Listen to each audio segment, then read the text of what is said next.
Give me a second. Yeah.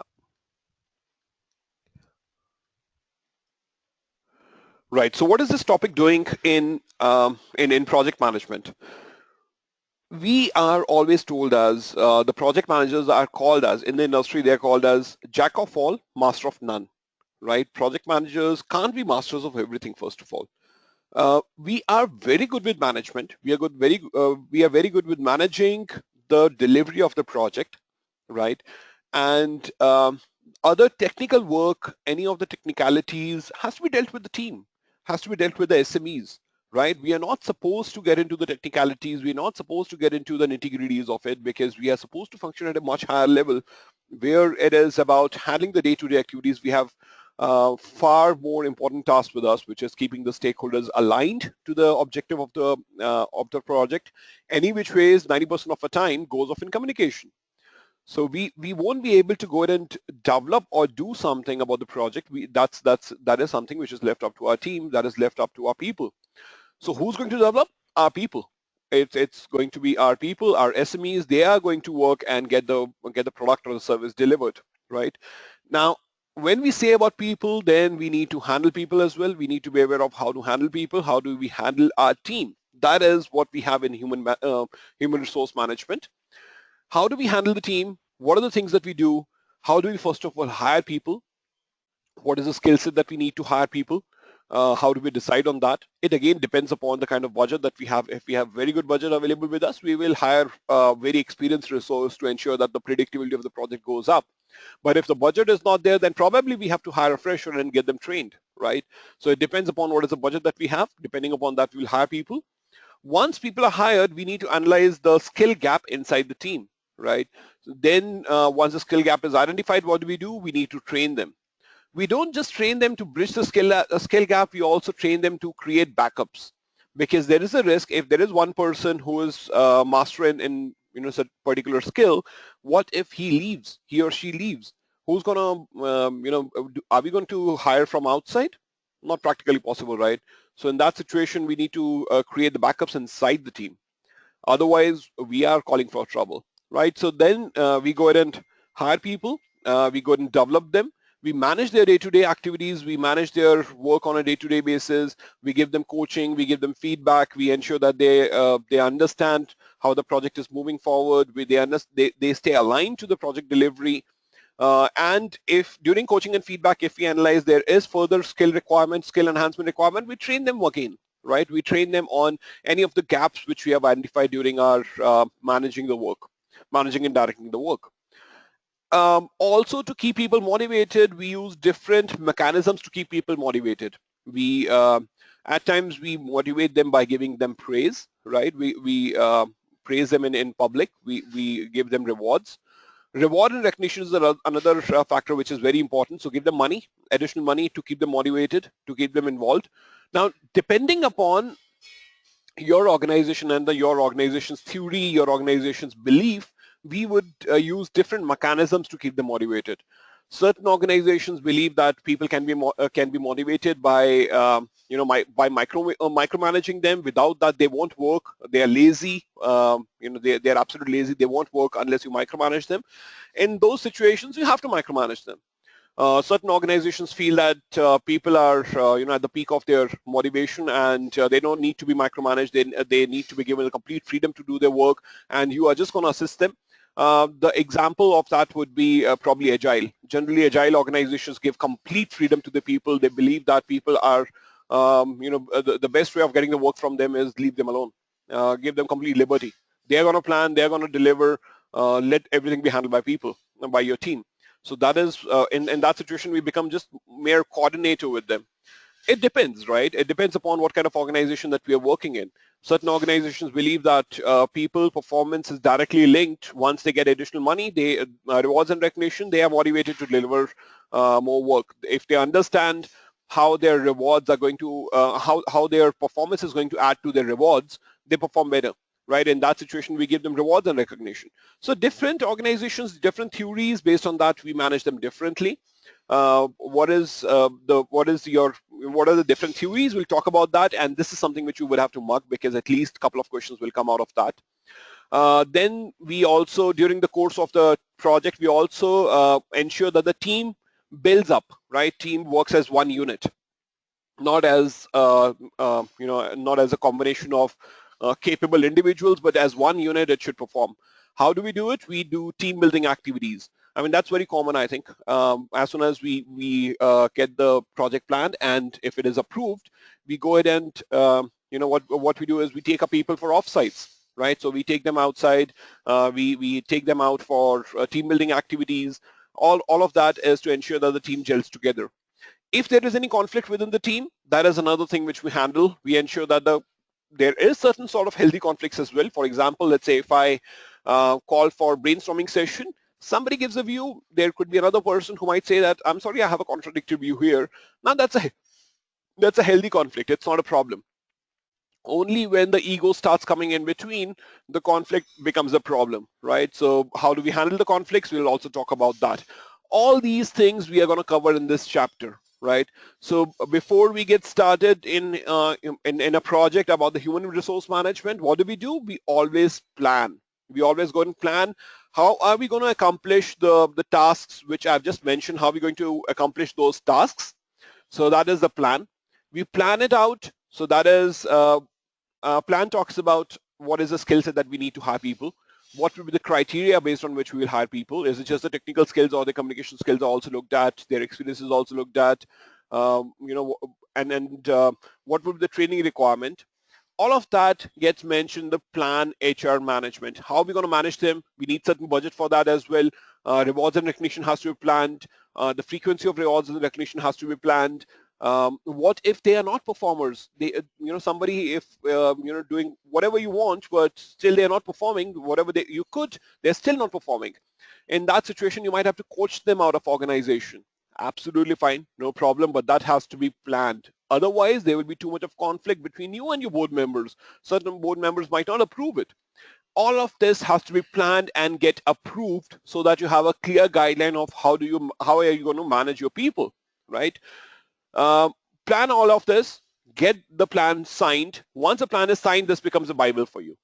So then we will go ahead and acquire the project team. We will get the people acquired. To acquire the project team, we need to look at the resource calendar. When are they available? Do we have internal resources available? Do we need to get it from outside? Do we need to hire from outside? So all that comes in acquire project team. We acquire project team, and then we need to develop them.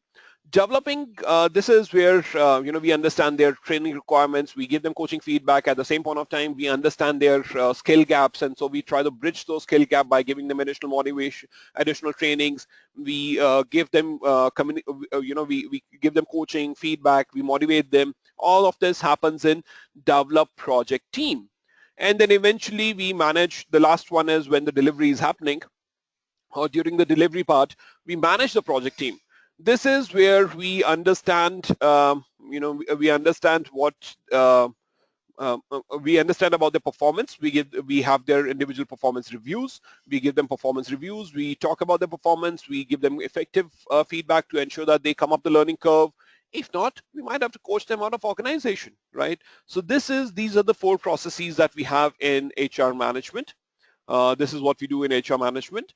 Now let's talk about plan HR management. In plan HR management, my plan would depend a lot upon the organization's theory, right? Whatever is my organization's theory. So if I have to hire a resource, will I be giving him, do I need to keep additional budget for rewards and recognition or not? It depends. If my organization does not believe in giving additional rewards and recognition, they believe in giving just a fixed pay, then I cannot keep, right? So, and another one is, do I need to micromanage? Would I be micromanaging? Would I not be micromanaging? If in my plan it says I would not be micromanaging, and the organization believes in micromanagement, it would be contradictory, right? So I need to understand my organization. What is my organization's culture? What is my organization's theory? Number of resources depends completely upon the organization chart and the position. For example, if your organization says you need to hire for every 10 developers, or for every 10 resources, you need to hire 1 technical lead or the team lead. There has to, 10:1 is the ratio that you need to have. This is already predefined by your by your organization in that situation versus another organization in which they have defined that you have the liberty for every 25 resources, up to 25 resources, you can keep just one team lead or tech lead. Now, it entirely depends upon, if the organization, whatever the organization has given out, that is governing how many resources you need to hire, right? So this is why we need to look at the organization chart and the position description. We need to network with the resource manager. We need to have good networks in the organization. We need to have the good resources and good network inside the organization to be able to influence the right resources, to be able to influence the right people to give right resources to me for my project. Of course, in my organization, if I'm there, and if there is another project manager who's looking for resources, similar sort of resources, end of the day, a resource manager is going to allocate the higher skill resources depending upon his network, depending upon with whom he's, he has a better network. So it is always very important that you have a good network inside the organization. This is based on all of these, we will plan the HR management. So this is the hierarchy theory, which talks about the organization breakdown structure. Okay, so organization has organizational breakdown structure we have. This is again a hierarchical thing. So this defines organization unit, the project team structured at a very high level. Beyond 10 people, you need to have, you need to have a project manager. You need to have, let's say, a program manager assigned. You need to have team leads assigned. It's an organizational breakdown structure. Then we have the resource breakdown structure, which is pretty much a part of the organizational breakdown structure that defines the resources and categories and resource types. Usually, as I said, it is a subcomponent of OBS. However, this might exist standalone. For example, as the way I was saying, for every 10 resources, you need to have one tech lead. That's an example of it. Then matrix-based charts, we have RACI, who's going to be responsible to do what, who's going to be accountable to do what, who's going to be consulted while doing a task, and who's going to be informed while you are doing that particular task. So RACI removes ambiguity while doing the project. Networking, as we were speaking about that networking sometime back as well, networking is nothing but organizational theory, which talks about, which gives you the details about, or which empowers you to hire the right people in your project by networking with the right resource managers and influencing them to be able to give you the right resources. Organizational theory. Now let's talk about the organizational theory. This page, which I have over here, you need to absolutely mug it. Right? You need to absolutely go ahead and remember it word by word over here. From the exam perspective, how they would put it, low need for achievement theory is proposed by whom? McLean's, McGregor, Victor Broom, Hesberg, or Maslow's. Who proposed this theory? So low need for achievement theory is proposed by McLean. You might be able to understand what is low need for achievement theory, but it is proposed by whom? That is something which you have to mug. You have to remember. Let's talk about each of these theories. So McLean's theory, he proposed need for achievement theory. That is, there are two types of people. One is low need for achievement who pick up either very easy task or overly difficult tasks, because if they pick up overly difficult task and even if they fail, they have a reason for failure. High need for achievement, these are the people who pick up moderately challenging tasks who are that are not easy to complete, but at the same point of time are possible to get completed, right? So that they are able to achieve and they keep themselves challenged. McGregor's theory is X and Y theory. X theory suggests that people are lazy, they don't want to work and need to be micromanaged. Typically, the industry which I've seen which works on X theory is the construction industry, the laborers, the way you handle them. Anybody else at the labor class, if you're handling somebody, then that theory generally is X theory. Y theory, this is often followed in MNCs with a white collar job. So Y theory suggests people are self-motivated and need not to be managed. They are self-motivated. This is a theory where agile works as well. But then again, I'm not very firm believer of Y theory. Z theory suggests that people are, so Z theory was derived out of Y theory. This is an extension of Y theory. People are at the peak of motivation with the lifetime career, right? With the lifetime career and a happy work-life balance with overall well-being of the employee. Then we have the Victor Room's expectancy theory. This suggests that the money part, which I was saying that where you have to give them rewards and recognition.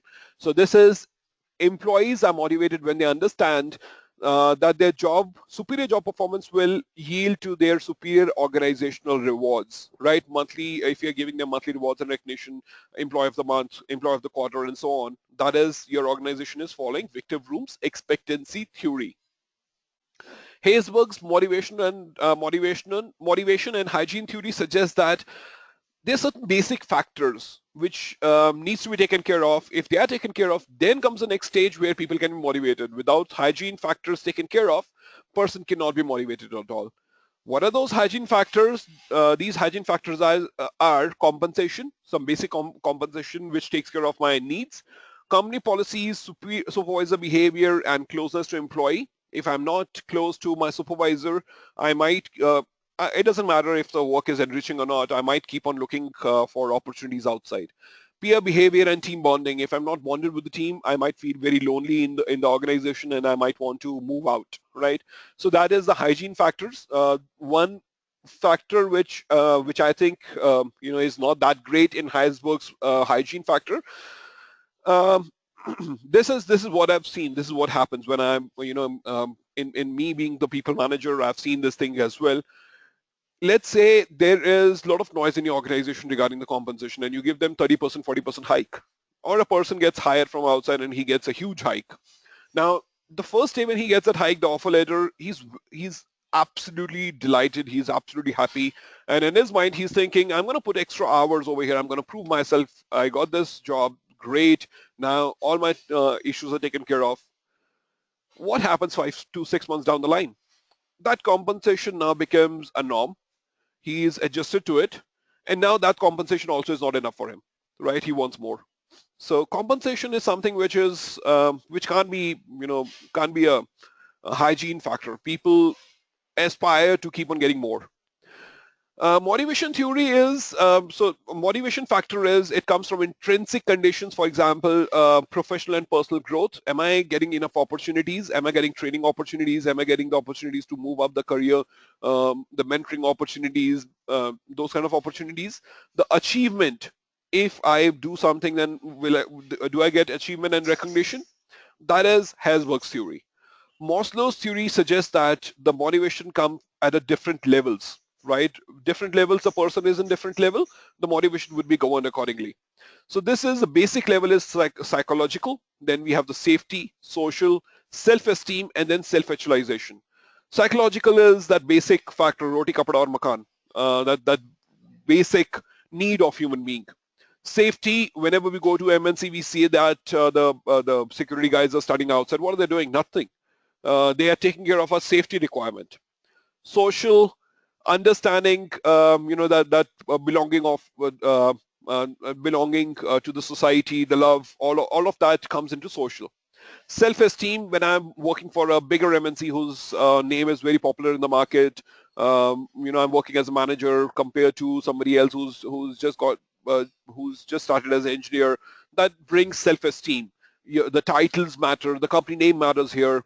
Self-actualization, when I understand my work is actually contributing towards the company's success.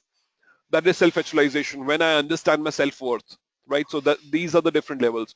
Exam perspective, exam would say, tell me the levels of Maslow's hierarchy of needs theory. So the levels are psychological, safety, social, self-esteem, and self-actualization. It might be given in the exam different options saying that psychological, social, safety, self-esteem, and self-actualization. So they will play around with one of these term and move it here and there. The right order is psychological, safety, social, self-esteem, and self-actualization.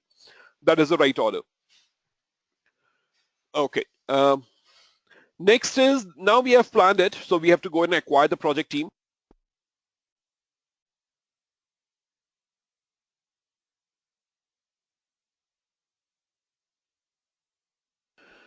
Now we have already gone ahead and understood that what has to be done. We got it approved from the project board. We need to go ahead and acquire the project team now.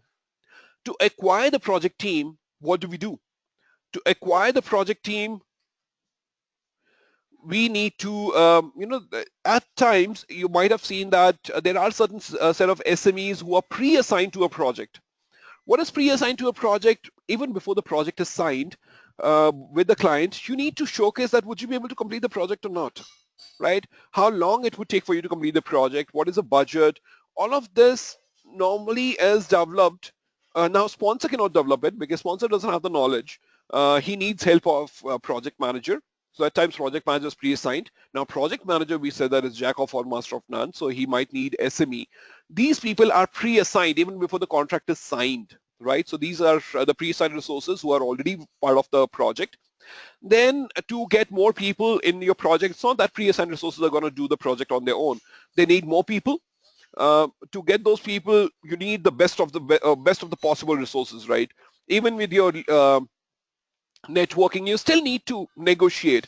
All right, so let's say the resource is already working in one of the project. You might have to negotiate with the project manager to get him allocated to your project for at least a couple of hours in the beginning and then completely allocated after a period of time. All that is what negotiations. You need to negotiate with the employee as well. If you're hiring from outside, you need to negotiate with him. If he's asking for 20% hike or 25% hike, you might be negotiating with him for 10%, 15% hike. You might be negotiating with him to buy his notice period. You might be negotiating with him to for early joining date. You might be negotiating with him for changing the location. All of that is negotiations. So to acquire the project team, you negotiate, you have pre-assigned resources, then you actually go and acquire them.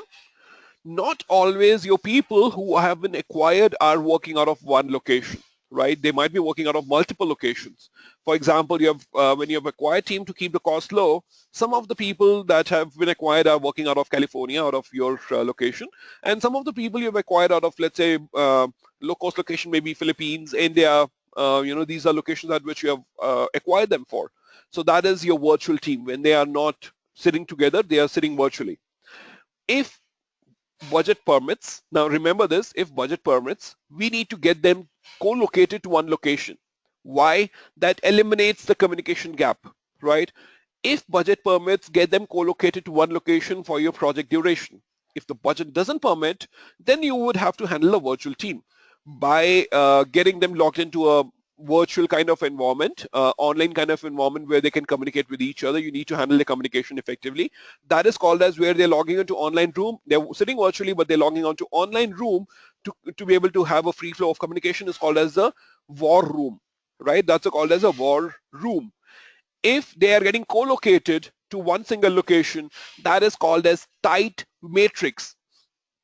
Now, both of these are the PMI project, the PMI terms, which comes in the examination. What is tight matrix? Co-located. People getting co-located to one location. Co-location is also referred as tight matrix. What is war room? You have an online room in which people are able to converse freely. It is created to cater to the communication needs of virtual team. Finally, we have multi-criteria decision analysis over here to acquire project team. Now, if let's say assume you have gone for interviews, you have gone for getting the people hired, you've gone over there. So you're speaking to people, you are trying to, when you are interviewing, you're not interviewing them only on the technical skills. You're probably looking at the communication skills. Is the person presentable in front of the client or not? Their leadership skills. Is he a team player or not? So you have a multiple criterias. Maybe technical skills, even if the person is not technically great, you can train him. But if he's not a good communicator, if he doesn't have the right attitude, you might not want to hire him or her. Right, so that is a multi-criteria decision analysis, which is there to acquire the project team. All right.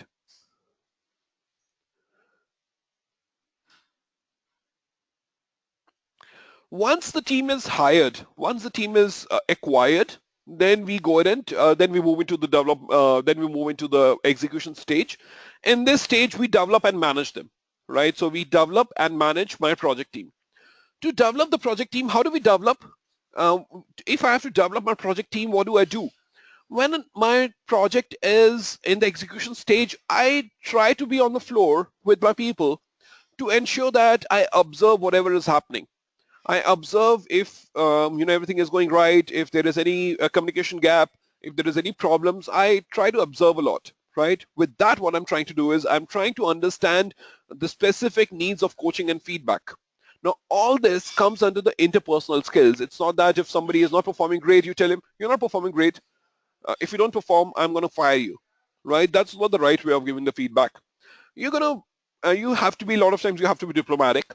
You cannot be always direct in giving the feedback. You cannot give the feedback directly in front of public as well. If it's a negative feedback, if it's a positive feedback, absolutely you can give it in public. But if it's a constructive feedback that you have to give, then you cannot give it out in public. You have to give it separately. And that too, you have to ensure that the person feels motivated, not devastated.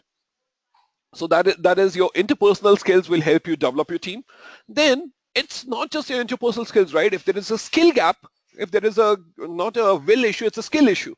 How do you bridge that? Provide them trainings, right? Provide them trainings. Team building activities when we acquire the team. Remember, when we acquire the team, at that point of time, we conduct the offsite sessions. Every month, you might be taking your team outside for some sort of offsites. All of that are team building activities. You also set some ground rules in the beginning with the team. What are those ground rules? Ground rules are, for example, let's say, I've set up a meeting, and if you come up for a meeting, even if you're, let's say, 5 minutes late, don't come for the meeting, don't knock on the door. It's okay if you have missed it, don't come, I will send you the MOM. Or you might want to say that if you are late, uh, simply, just don't disturb everybody. Come inside, sit, but don't speak anything, right? So that nobody else gets disturbed. The session is started. All of that is your ground rules, which you have set with your team. Co-location, as I said, if it is possible, get the people co-located. It is also referred as tight matrix. Then we have the rewards and recognition to develop people. We have the personal assessment tools where we analyze their performance on day-to-day basis and then give them feedback. And if they're still not coming up the learning curve, absolutely, it's okay. Then we have to coach them out of the organization. Resource calendar is when are the people available? When are they going to be hired? So resource calendar depends upon, let's say you have acquired the people, but there are certain resources who have been only allocated to your project for 4 hours in a day, and the remaining 4 hours they're working for some other project. You need to look at the calendar to understand when are they going to be completely allocated to your project, right? So that's why we have the resource calendar. Interpersonal skills, this is your leadership skills. What are the different type of leadership skills that you can adapt? These are authoritarian, right, which is close supervision. You have to do this. You are not doing it. That is close supervision, or it is also referred as where you're using your position, where you're using your where you're using your position rather than using your charisma to influence people to get the work done. Paternalistic, it is caretaker. You take care of them. And a great example of this one is the Mr. Abdul Kalam. So one fine day, what happened is he was a scientist. So one of his scientists, he said, I want to leave early today. Abdul Kalam said, it's fine, you can leave early. Why do you want to leave early? He has already committed that he's going to take his kids out. Towards around 4:35ish, Abdul Kalam saw that his side is still working and he's completely engrossed. So it looks like he's forgotten his commitment to his family. Instead of disturbing him, Abdul Kalam goes to his family, takes them out. So by 8 o'clock, this guy realized that he has missed his commitment to his family. He goes back. Then his wife and kids tell him the story of that Abdul Kalam came and took care of us. What is that? Paternalistic. You're taking care of your people. Democratic. A lot of people, they are democratic. They have a solution in mind, but they want the people to come up with that solution. So they guide them towards the solution. When it comes from people, they take the ownership of it, right? So it's a shared decision making, which is democratic. Laissez-faire is you delegate and wash hands. I've delegated to someone, and now it's not my job anymore. I'm not going to be looking at it at all. Transactional rewards and punishments. If in case you do great, I'm going to reward you. If in case you miss it, then you're going to get punished, right? So that is transactional, and transformational is transform follows thinking. This is pretty much with, if you look at any of the great leaders in the world, they have followed the transformational thinking. So interpersonal skills is where we use interpersonal skills of ours to influence the behavior of the people to get towards a right direction. Trainings, this is where we provide the training to our people to get them to move to be able to bridge the training to be able to bridge the skill gap if it all is there, right? Next is team building activities. Now this also is something which you have to mug, which you have to remember. Team building, the flow of this one you have to mug. Otherwise, it's understanding. It's very simple. We have to remember the flow. In the exam, from the exam perspective, what is the flow of team building activity, or what are the 5 stages of Tuckman ladders? Right. This is also referred as Tuckman ladder. What are the 5 stages of Tuckman ladders? The 5 stages of team building activities are, or Tuckman ladders is forming. First, you form the team. You create the team. Then after that, nobody understands each other. Nobody knows about the strength of each one of the team members. So there's a lot of ego clashes which is happening inside the team. So there is this, that stage is called a storm, where everybody is putting forward their ideas and they don't know each other. Then norming. Slowly people start trusting each other. They know each other's strengths now. Performing, they have moved from norming to performing. Now they understand each other and they're utilizing each other's capabilities to the best of the team, towards the best of the team, which is team is performing as one unit now. With that performing, they complete the project, and eventually what happens? It's a project, it's on operations. The team is going to be dispersed. So that is adjourning. The team is adjourned.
Yeah, I'm sorry, I think I was speaking on mute. Let me go back. Right. So ground rules is where we have the ground rules. So, on the ground rules is where we set the ground rules for anything. It could be the meeting room, what time they have to reach the meeting room, the dress code, any of the other practices inside the team. Maybe if they have the conflict, what they have to do with any of the team member. They cannot, if they have a conflict, they cannot get into physical fight or something. They have to report it out to you. All of those are ground rules. Co-location, as I said earlier, is also referred as tight matrix. Tight matrix is where people are co-located at one location. Whenever it is possible, if the budget permits, get them co-located, best for the project to eliminate the communication gap. War rooms, if in case the people are working out of multiple locations, but they are they are logging onto one online platform to be able to communicate properly, that is the war room. Rewards and recognition, this is for me to be able to reward my people for their superior performance and give them recognition as well in front of the public, give them rewards, give them awards, monthly employee of the month, employee of the quarter, and so on. Personal assessment tool, your monthly coaching and feedback that you deliver to your people, that is your personal assessment tool of the people. Team performance assessment, overall as a team, how did we perform? As a team, where are we going? So this brings that team bonding between people. They understand their performance is related to the team and how their team is performing depending upon their performance as well. It's important that we don't discuss just about the team performance, we discuss about the individual performance as well, because even if, let's say, there are some people who are performing great, but because of some bottom performers, the team is not performing great, then the people who are top performers might tend to get a little demotivated. We don't want that, right? So the top performers need to be recognized, need to be told that you are a top performer.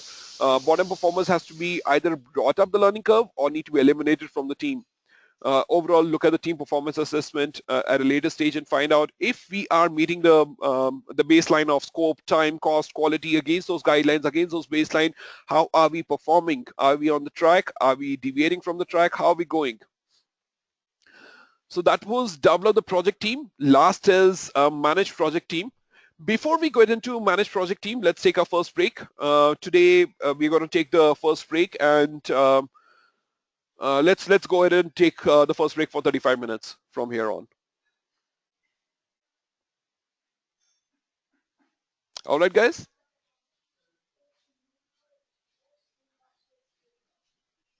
Hello. Okay, Yeah. Bhupesh, fine. Okay. All right. All right. See you after 35 minutes.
All right, welcome back, guys.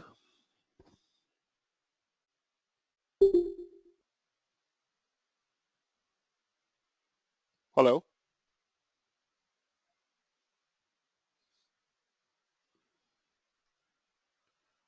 Hey, Bhupinder, I'm there. Yeah, Shilpa is hi. here. Hi, Shilpa. Praveen, are you there?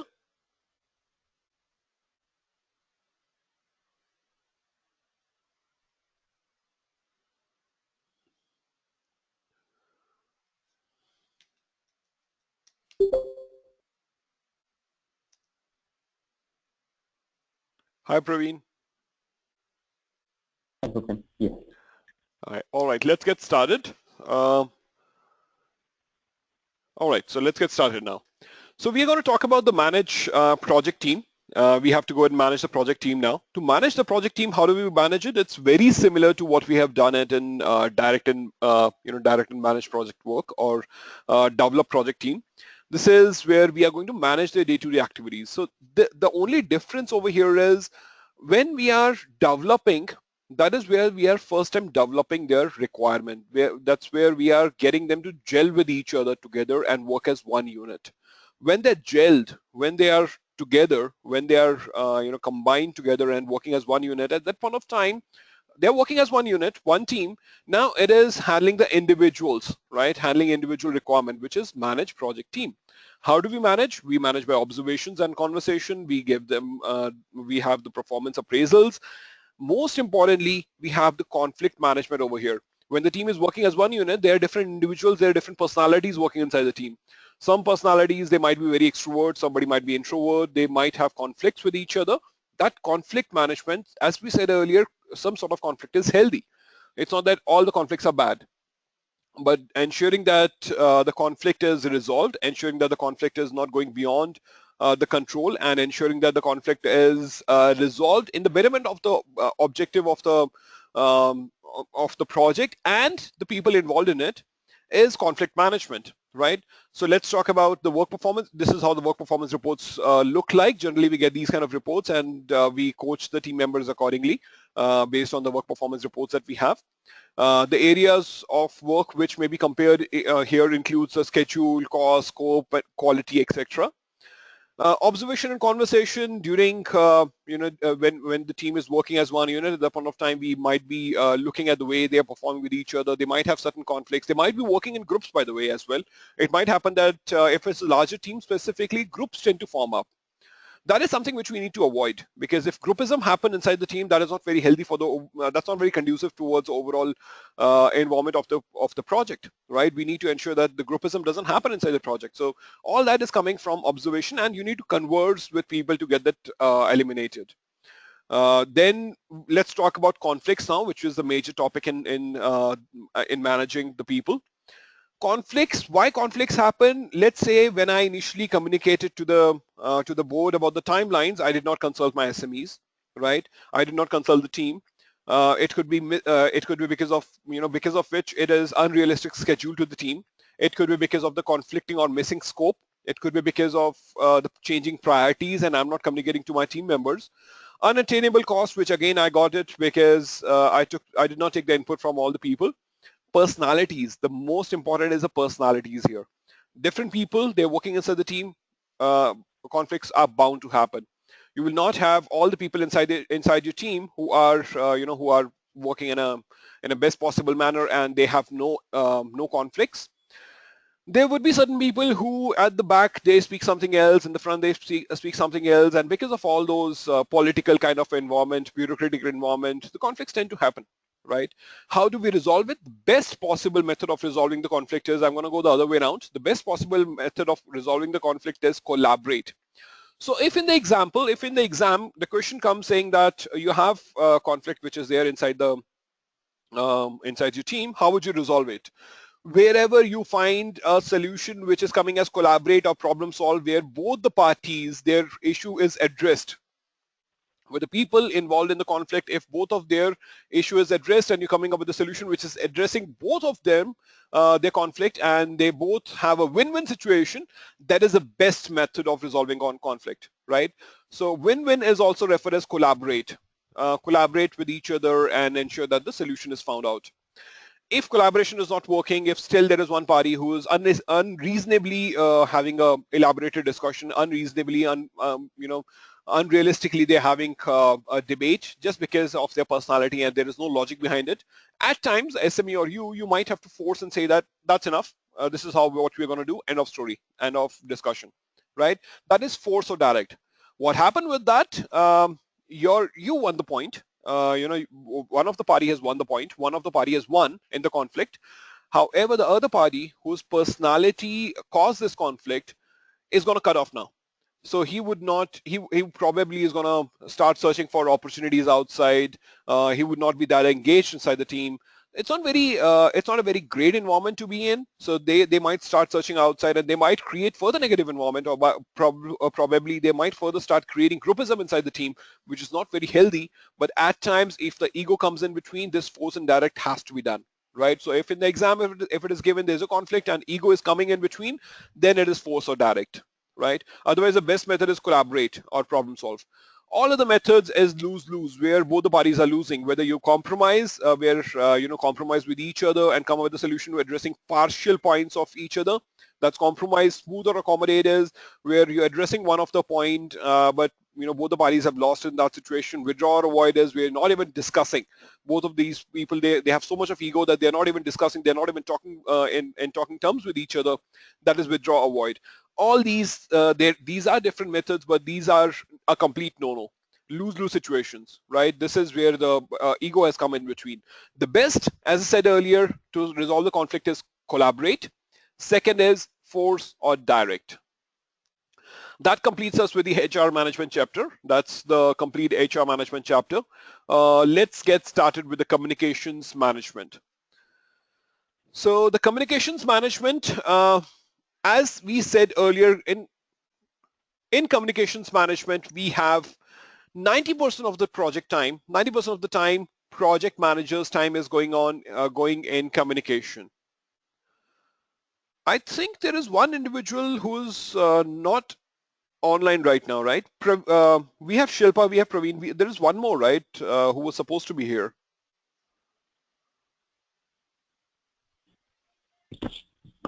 Yeah, she didn't join. So, Sarika. yeah, Sarika, right. Yeah. Okay. All right, so I think she has not missed much. Probably what we can do is, as we said earlier, we are doing pretty good on time. We can complete the communication tomorrow as well. Okay. Yeah, let's do one thing. Let's then close today, and okay. yeah, and then we can do communication tomorrow.